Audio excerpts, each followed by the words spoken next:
The morning sun cast long shadows across the parade ground at Fort Jefferson, a modest Navy training facility tucked into the rolling hills of central Virginia. It was early October, and the leaves were just beginning to turn gold. Sarah Chen stood at the edge of the tarmac, watching a group of cadets go through their morning drills. She wore civilian clothes, a simple gray hoodie and jeans, and carried a single worn backpack. Everything about her seemed ordinary, unremarkable, exactly as she had planned. She was not ordinary at all. Sarah had served 15 years in the Navy. She was a SEAL team operative with more combat hours than most soldiers saw in a lifetime. She had trained in 7 countries, led successful missions across 3 continents, and earned commendations that few people outside the military would ever know existed. Her real name was still Sarah Chen, but the woman standing on that parade ground was someone entirely different from the young ensign who had joined the Navy at 22. What brought her to Fort Jefferson, though, was not a new assignment.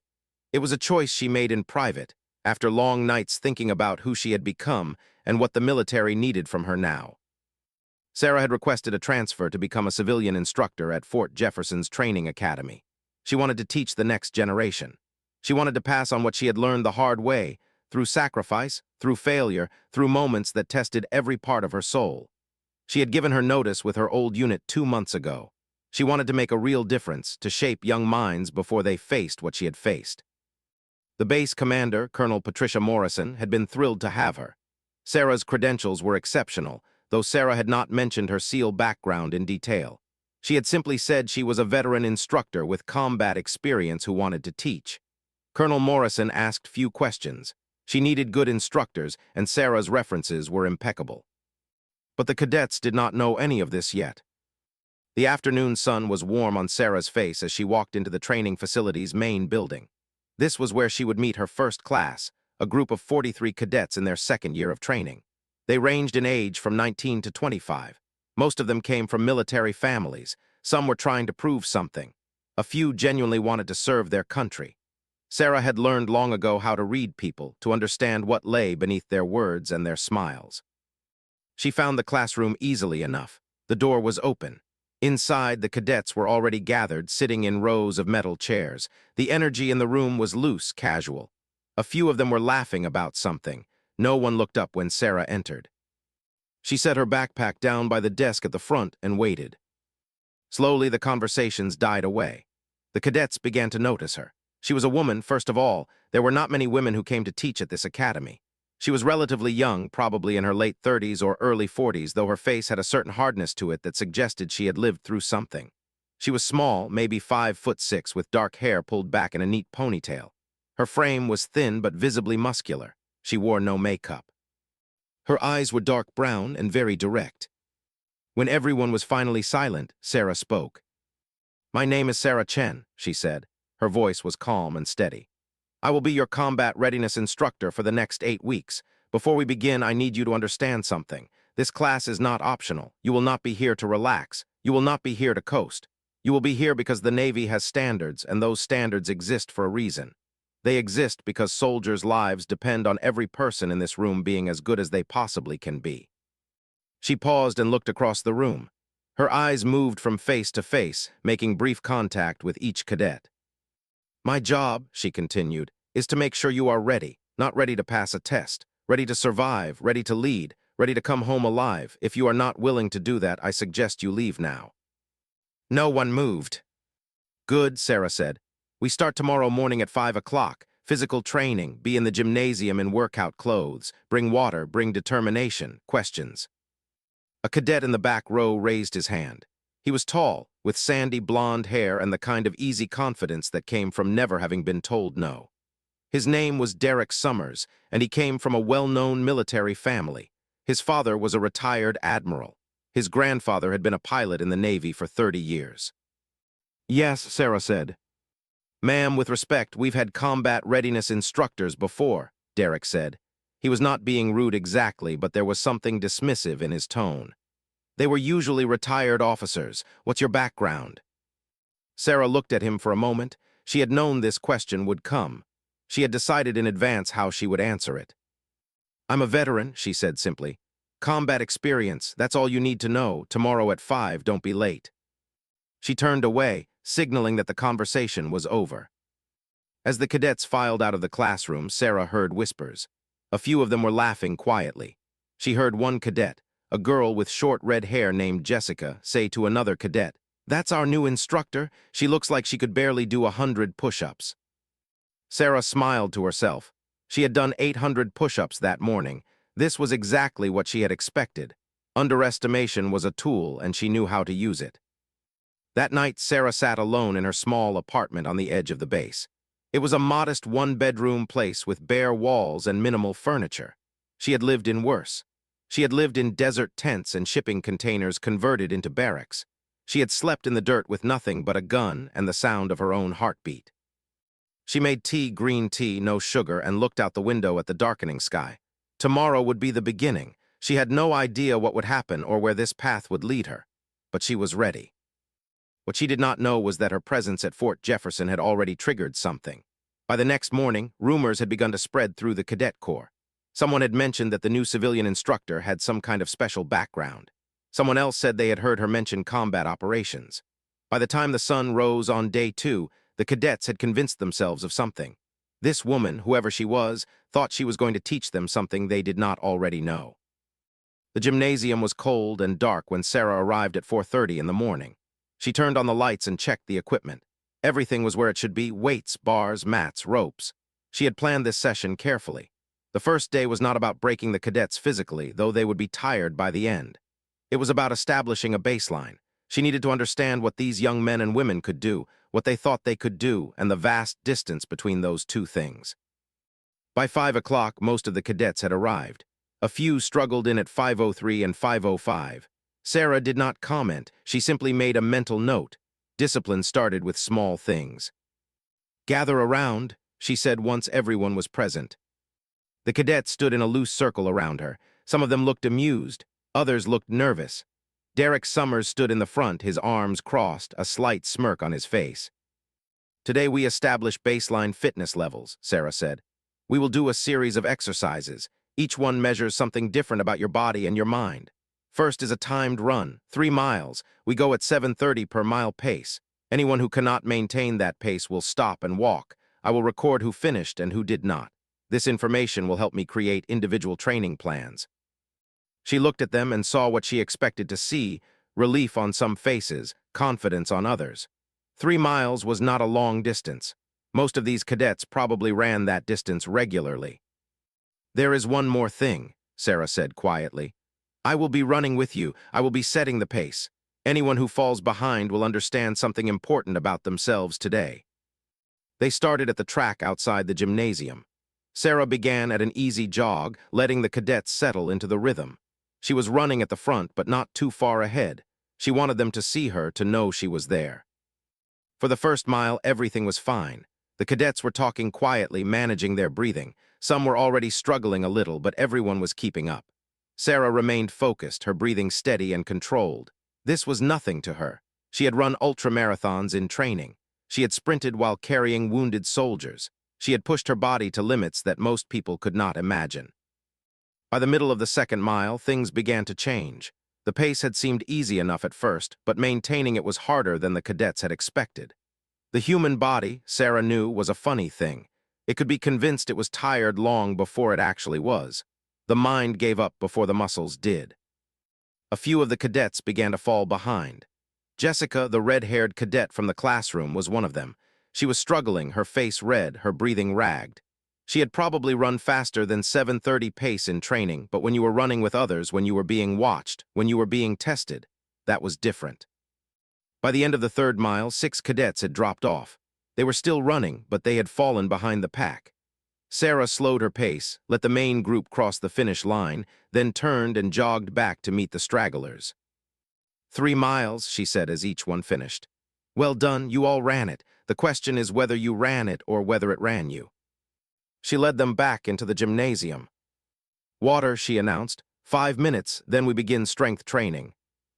Over the next 2 hours, Sarah put them through exercises designed to test their limits. Push-ups, pull-ups, planks, squats, deadlifts. She demonstrated each movement with perfect form, then watched as the cadets attempted to match her. Most of them could not. Their forms were sloppy. Their muscles shook with effort. Some of them quit before they reached the number she had called out. 19, she said to Derek Summers, who was struggling with his 15th pull-up. You will do 19. You have done 15. You have 4 more in you. The question is whether you want them badly enough to take them. Derek's face was red with effort. He gritted his teeth and pulled himself up 2 more times. Then he dropped, exhausted. You stopped at 17, Sarah said simply. You had more, but you believed you did not, so you stopped. Remember that. This is where real training begins, not in your muscles, in your mind. By the end of the session, all 43 cadets were exhausted. Some were near tears. A few looked angry, most just looked humbled. Excellent work, Sarah said as they sat collapsed on the gymnasium floor. You showed up, you tried. That is more than some people do. Tomorrow we do this again, we will push a little harder. Each day this week we will push harder. By Friday you will understand something about yourselves that you did not understand on Monday. Class dismissed. As the cadets filed out, Sarah heard the whispers starting again, but they were different now. She heard Derek talking to another cadet. That was insane, he said. I thought I was in shape, I thought I was ready. Yeah, the other cadet agreed. Where did she come from? Sarah said nothing. She simply began to put the equipment away. This was good. The first crack in their certainty had appeared. This was where real learning could begin. That night, Sarah sat in her apartment again, drinking her green tea. Her muscles did not hurt, though she knew the cadets would wake up tomorrow in significant pain. She was used to this level of exertion. Her body had been trained to do this work, and it did so without complaint. But as she sat in the quiet darkness, she thought about something else. She thought about the reason she had come here, the real reason beneath the surface reason she had given Colonel Morrison. 6 months ago, she had been on a mission in Yemen. She and her team were extracting a diplomatic asset from a dangerous area. The operation had been compromised. Someone had given away their position. By the time they realized what had happened, they were surrounded. Sarah had made the call to fight their way out, to sacrifice their position to save the asset's life. In the firefight that followed, one of her team members, a young man named Marcus Williams, had been killed. Marcus had been 23 years old. He had been engaged to be married. He had wanted to start a family. He had been a good soldier, a good person. The investigation that followed the mission had found that the compromise came from someone inside the military apparatus.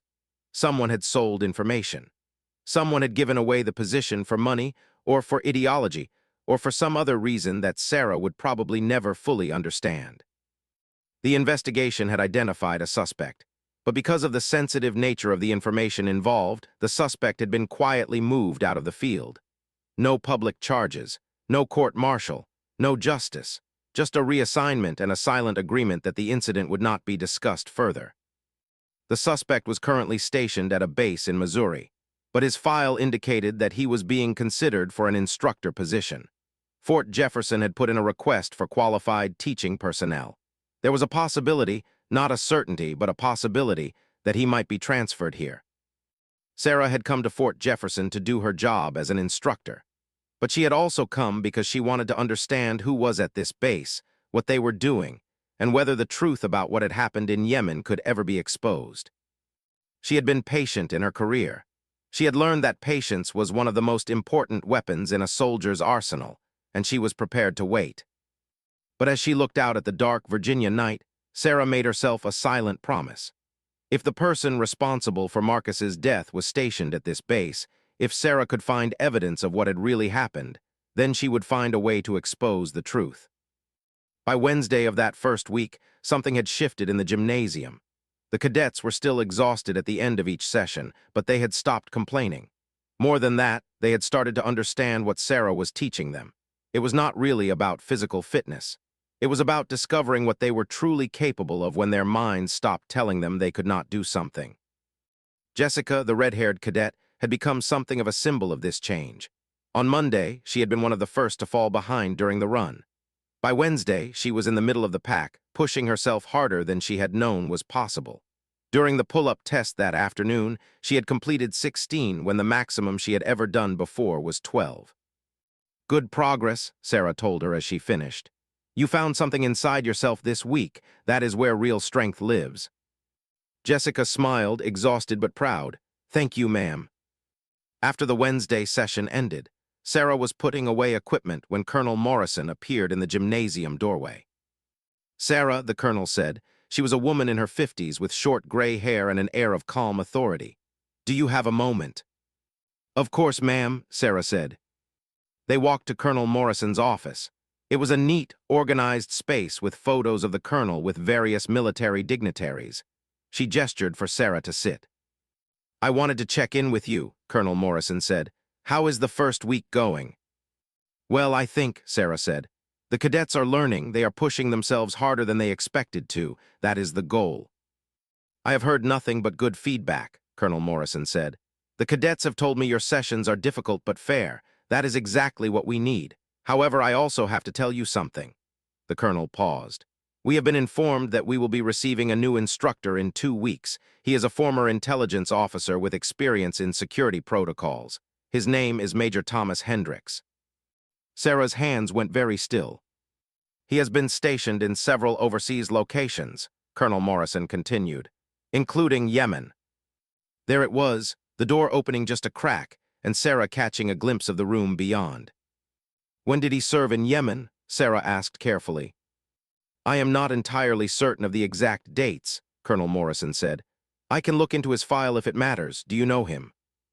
"No, ma'am," Sarah said. "Just curious about his background." "Well, he will be arriving in 2 weeks," Colonel Morrison said. "I am hoping you two will get along well and that we can coordinate the training curriculum. We need good people on this base, and I want everyone to work together efficiently." "Of course, ma'am," Sarah said. "I am sure that will be fine." But as Sarah left the colonel's office, her mind was working very quickly. Thomas Hendricks. She knew that name. She had heard it during the investigation into Marcus's death. He had been flagged as a person of interest. There had been questions about his movements on the day the operation was compromised, but the investigation had been closed before those questions could be fully answered. That evening, Sarah sat in her apartment with her laptop. She pulled up the military database using her security credentials. Thomas Hendricks's file came up easily enough. It was heavily redacted in many places, which was standard for intelligence officers. But the dates were visible. He had been in Yemen during the exact time frame of the compromised operation. He had been working in communications. Sarah closed the laptop and sat in the darkness. She had not expected this. She had come to Fort Jefferson hoping that maybe, eventually, she might find evidence of a connection. But having Hendricks actually assigned to the base was both an opportunity and a dangerous complication. If she was too aggressive in pursuing information, people would notice. If she was too passive, the opportunity might pass her by. She had to be very careful and very smart about what she did next. On Thursday morning, Derek Summers approached Sarah in the gymnasium before the others arrived for their session. "Ma'am, can I ask you something?" he said. "Of course," Sarah said. "The other cadets were talking," Derek said. "About your background. They are wondering if you were actually in combat. I mean, no offense, but you are a woman and you are, well, small," Sarah supplied. "Yeah," Derek said, looking embarrassed. "I am sorry, that sounds bad." "It does not sound bad," Sarah said. "It sounds honest. You are wondering whether I have actually done what I am teaching you to do. That is a fair question." She looked at Derek for a moment. She could see he was genuinely curious, not trying to be disrespectful. "Yes," she said finally. "I have been in combat. I have led soldiers. I have made decisions where people's lives depended on my being right. I am telling you this not to brag, but so you understand that what I am teaching you is not theoretical. It comes from experience, hard experience." Derek nodded slowly. "Okay," he said, "I believe you." That evening, an email notification appeared on Sarah's screen. It was from Colonel Morrison. Major Thomas Hendricks had requested early arrival. He would be at Fort Jefferson on Monday morning, 1 week ahead of schedule. Sarah read the email 3 times, making sure she understood it correctly. Monday, 1 week. That meant she had only 4 days to figure out her strategy. She stood up and walked to the window, looking out at the base. Somewhere out there, in one of the base computer systems, or in a physical file, or in a secure database, was information about what had really happened in Yemen. Information about Marcus. Information about why Hendricks had been allowed to walk away from the investigation without charges or consequences. Sarah had spent 15 years learning how to find information that people did not want to be found. She had spent 15 years learning how to work within systems while also working around them when necessary. She had spent 15 years learning how to be patient and strategic and smart. The game was about to change. She could feel it. But she would be ready. By Friday afternoon, the cadets had completed their first full week with Sarah. As they gathered in the gymnasium for the final session, she could see the difference in them. They stood a little taller. They moved a little more confidently. They believed in themselves a little more than they had believed the week before. "Today we do something different," Sarah announced. "Instead of individual fitness tests, we will do a team exercise. You will work together. You will help each other. You will discover that sometimes the greatest strength is not personal strength. It is the strength that comes from trusting others and allowing them to trust you." Over the next 2 hours, she put them through a series of challenges. They had to carry a heavy log across an obstacle course while working as a team. They had to solve problems that required all of them to communicate and cooperate. They had to support each other physically and mentally through exhaustion and doubt. By the end of the afternoon, the cadets were not just tired. They were bonded. They had learned something about the people around them, and they had learned something about themselves. As they sat on the gymnasium floor one final time, Sarah spoke to them. "Next week we will have a new instructor joining us," she said. "His name is Major Thomas Hendricks. He will teach you about security protocols and information systems. He is an expert in his field.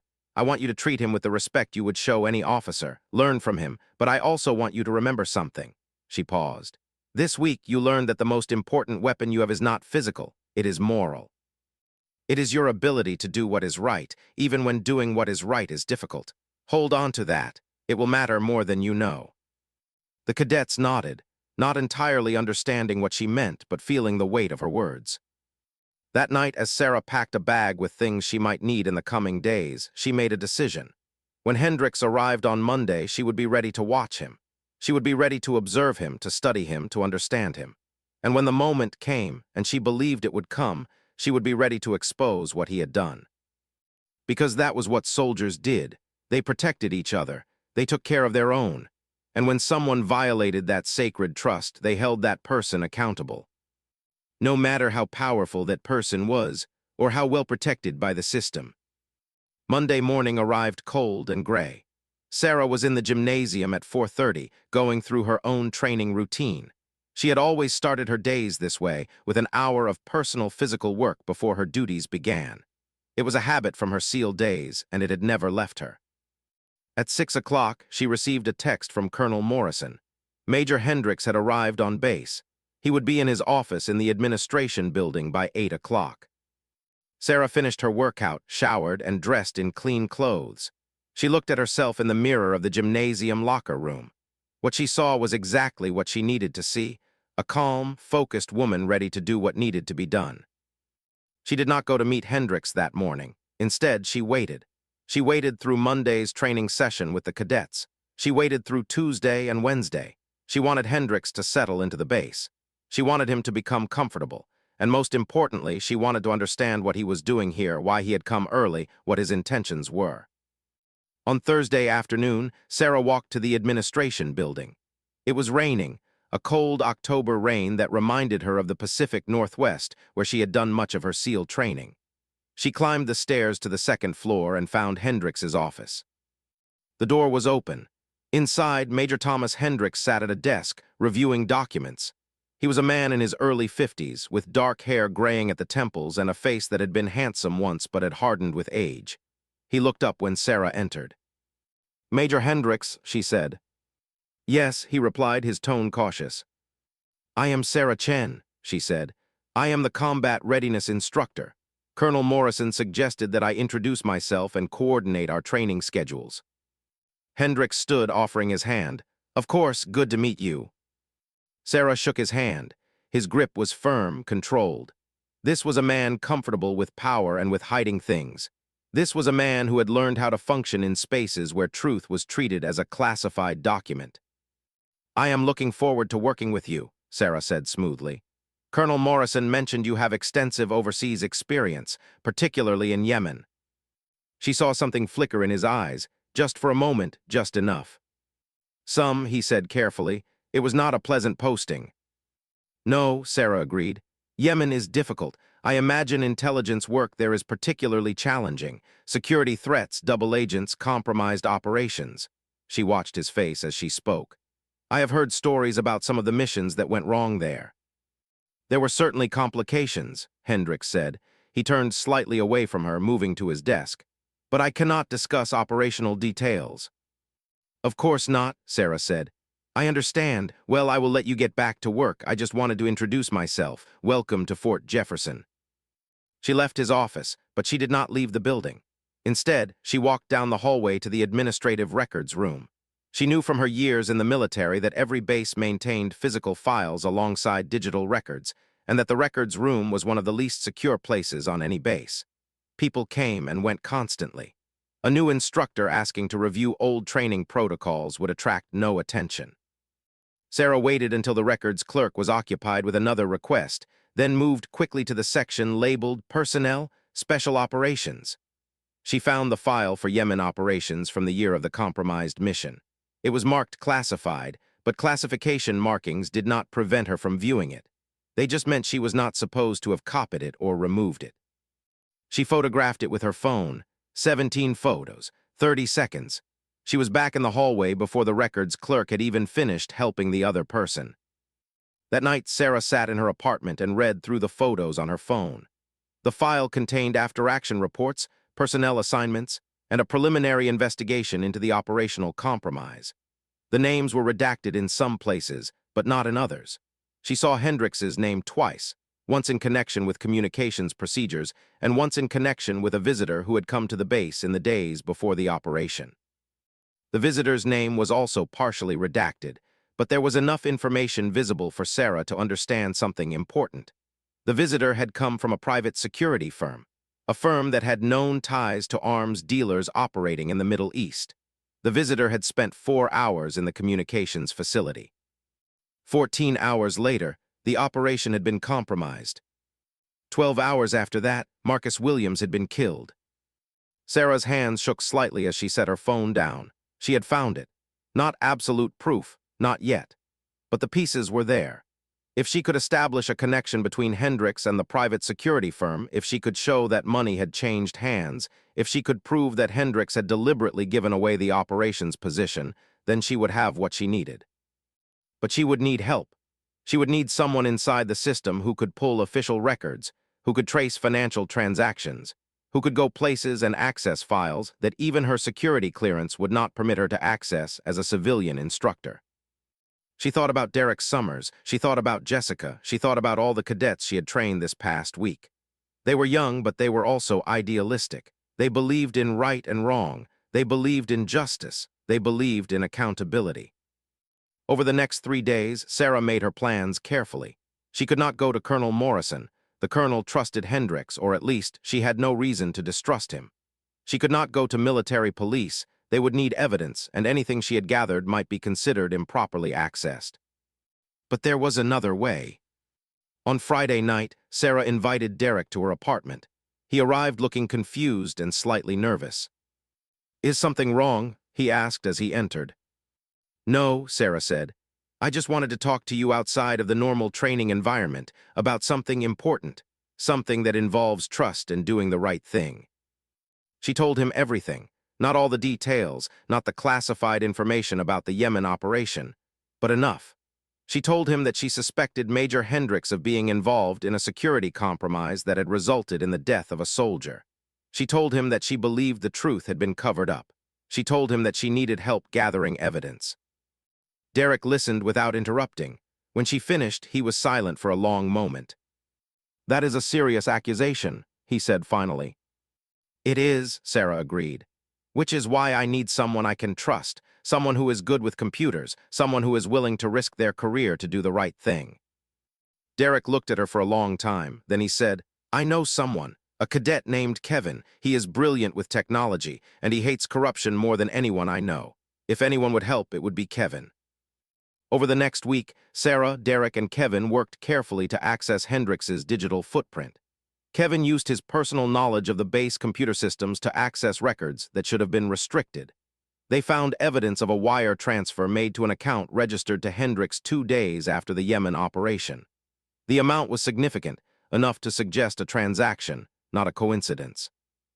They found emails deleted from Hendrix's official account, but Kevin was able to recover them from the base server backup. The emails showed communication with someone at the private security firm. vague references to considering your proposal and understanding the business opportunity. It was still not absolute proof, but it was enough. On Friday morning of the third week, Sarah submitted a formal request to Colonel Morrison for a private meeting. The colonel's assistant scheduled her for that afternoon. Sarah walked into the colonel's office with a folder containing printed copies of everything they had found. She was calm, but her heart was beating very fast.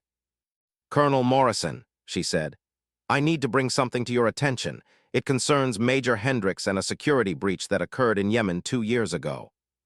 What followed was a tense hour. Sarah presented the evidence carefully, explaining where she had obtained it and why she believed it indicated criminal activity. Colonel Morrison's face grew darker as she reviewed the materials. "This is serious," the colonel said finally. "But I need to ask you something directly, Sarah. How did you access classified files? How did you obtain this evidence?" Sarah looked the colonel in the eye. "I accessed files I should not have accessed," she said honestly. "I used security credentials I might not have been authorized to use. I recruited cadets to help me access computer systems. I did this because I believed a truth needed to be exposed and a soldier's death needed to be accounted for." Colonel Morrison set the folder down on her desk and looked at Sarah for a long moment. "You broke regulations to gather this evidence," she said. "Yes, ma'am," Sarah said, "I did." "Why did you do this?" the colonel asked. "What is your connection to this situation?" And then Sarah told her the truth. She told her about the Yemen operation, about Marcus Williams, about the investigation that had been closed, about the person responsible being quietly reassigned instead of facing justice. "I came to Fort Jefferson to teach," Sarah said. "But I also came because I thought there was a possibility that the truth about what happened might be uncovered. When I discovered Major Hendricks was being assigned here, I understood that this might be my only opportunity to expose what he had done." Colonel Morrison was quiet for a very long time. Then she picked up her phone and called the military police commander. "I need you in my office," she said, "and I want you to bring evidence collection protocols. We have a potential security compromise to investigate." What happened next moved very quickly. Military police secured Hendricks's office and his quarters. They took his computers and his personal effects. They contacted the Federal Bureau of Investigation, which took jurisdiction over the case due to the national security implications. By that evening, Major Thomas Hendricks was in custody, under investigation for espionage and treason. But Sarah's victory was incomplete. She had exposed Hendricks, but she had also broken regulations. She had recruited cadets to help her access classified systems. She had used her security credentials improperly. She had violated protocols that existed for good reasons.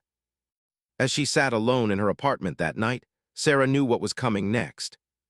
She had done the right thing, but the system did not always reward you for doing the right thing. Sometimes it punished you for the methods you used, even when those methods were the only way to expose a truth that powerful people wanted to remain hidden. Sarah was prepared to face that consequence. She had made her peace with it. The next morning, military police came to Sarah's apartment. They did not come to arrest her, but they did come to formally notify her that she was under investigation for unauthorized access to classified materials and for recruiting cadets to assist in that unauthorized access. Sarah accepted the notification calmly. She understood the process. She knew what to expect. But before the investigation could proceed very far, something unexpected happened. Colonel Patricia Morrison scheduled a press conference.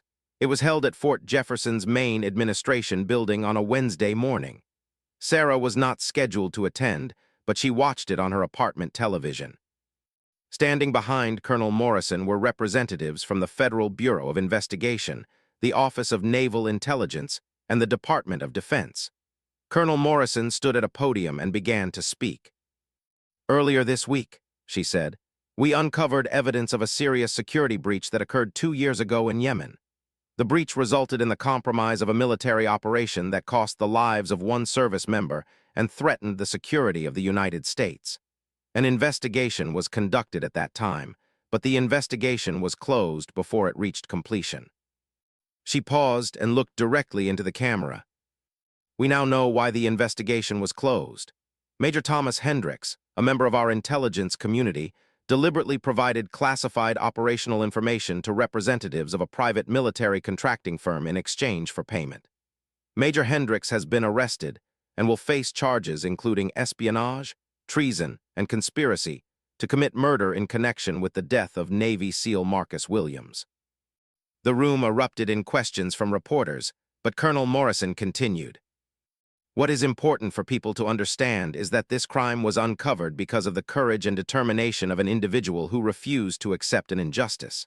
That individual broke some protocols in order to expose a far greater crime. The military is not perfect. Our system is not perfect. But when it works, when people stand up and demand accountability, it can work very well indeed. Colonel Morrison looked directly at the camera again. Sarah Chen, if you are watching this, thank you. Your service to this country and to the memory of Marcus Williams will not be forgotten. The camera cut away from the podium as reporters continued to shout questions.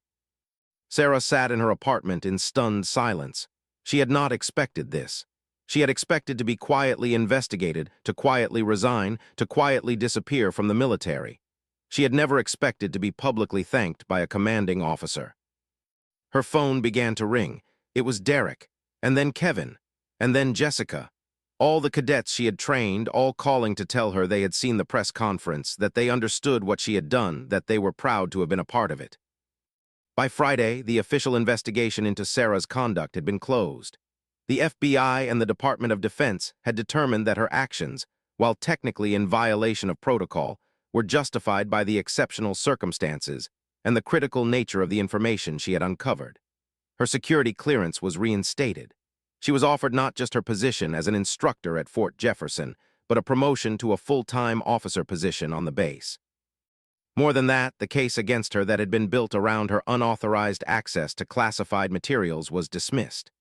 The evidence she had gathered was ruled admissible in court, because the crimes she had exposed were of such severity that the methods used to expose them were considered reasonable. 2 weeks later, Sarah sat in a gymnasium full of cadets. This time, there were more than just her original group. Additional cadets had been assigned to hear what she had to teach them. Derek was there, and Jessica, and Kevin, and all the others from her first class.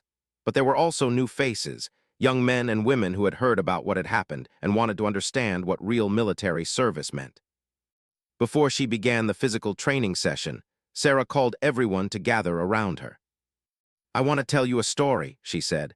"It is about a soldier named Marcus Williams. He was a good man, a brave man, and he died in service to this country. His death was the result of a betrayal by someone he worked with. For 2 years, that betrayal was ignored. The person responsible walked free. No one was held accountable." She paused and looked at the young faces around her. "But that changed," she continued.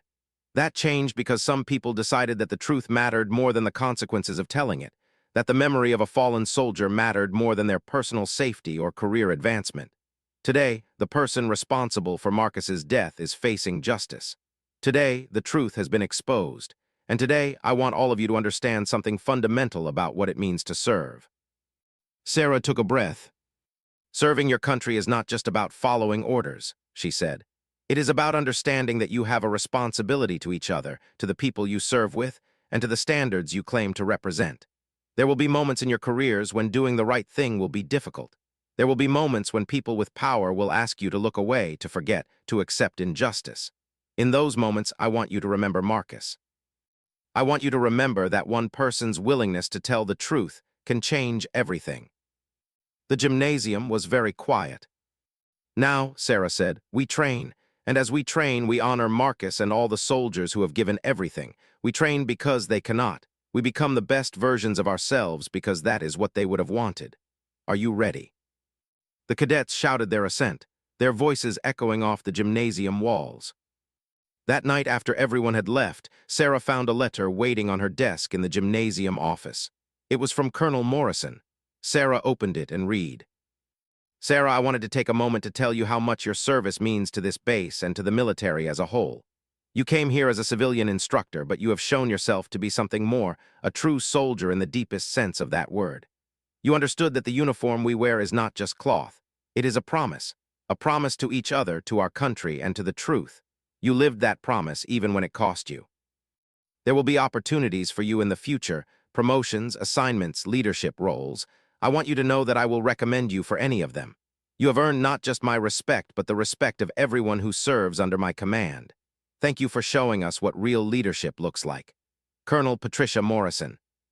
Sarah folded the letter carefully and placed it in a drawer. She had come to Fort Jefferson searching for justice. She had found that. But she had found something else too, a reminder of why she had become a soldier in the first place. It was not for the awards or the recognition.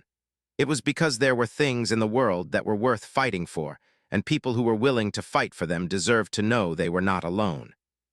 Marcus Williams would never come home. That was a wound that would never fully heal.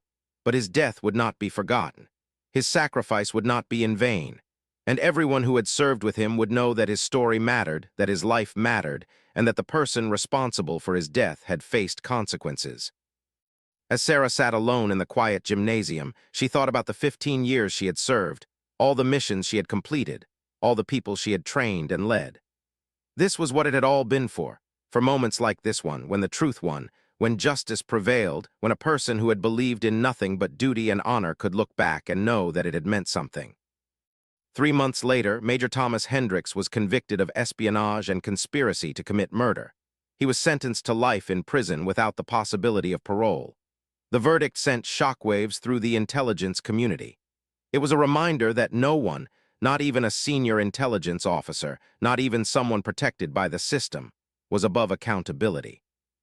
At Marcus Williams's memorial service, which was held at Fort Jefferson with full military honors, Sarah stood at attention as Marcus's name was read aloud.